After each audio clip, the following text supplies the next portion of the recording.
cette heureuse aptitude que nous avons. Des frères d'âmes, entourés de leurs frères civils, pour célébrer solidarité et fraternité au sein de l'institution parlementaire. Ils sont réunis cet après-midi pour ce moment de partage devenu tradition depuis 4 ans au Parlement, le repas de corps.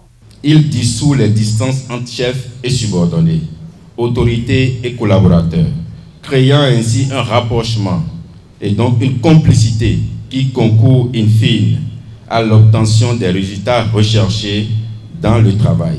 Et je voudrais le saluer ainsi que son équipe qui ont vraiment mis de l'amour, qui ont mis du cœur dans ce qu'ils font chaque année pour nous rassembler, pour renforcer la cohésion au sein de la communauté parlementaire. Nous reconnaissons tout ce que vous faites qui nous rassure. Il plaise au Seigneur de vous donner la force, la clairvoyance avec laquelle vous accomplissez votre mission. Aux côtés du commandant du groupe de sécurité de l'Assemblée nationale et ses éléments, les différentes autorités du Parlement, y compris le numéro 1 de l'institution parlementaire. Un moment de convivialité qui rappelle de vieux souvenirs à Louis Gbérounou-Vlavonou.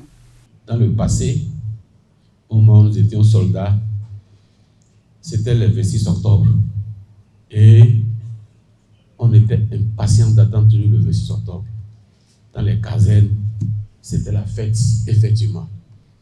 Et les officiers, c'était l'occasion de rester avec les soldats pour prendre le bouillon. Nous, qui étions soldats de 2e classe, on était contents de voir les officiers s'asseoir autour de nous. Tous vêtus de cet uniforme, symbole de discipline et de courage, ces soldats reçoivent en ce jour du président de l'institution des encouragements pour la tâche républicaine qu'ils ne cessent d'accomplir avec passion. Nous savons que au cours de ces genres de réunions, on rend hommage à ces officiers de valeur et aux soldats de valeur disciplinés.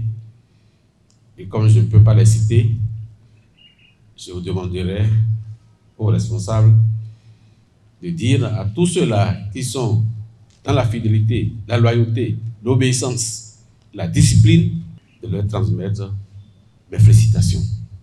La bénédiction de l'aumônier militaire dans le diocèse de Porto Novo a lancé les festivités. Entre éclats de rire et moments de recueillement, les convives ont partagé ensemble ce moment dans une ambiance chaleureuse et prêts à poursuivre leur mission au sein de cette institution clé de la République.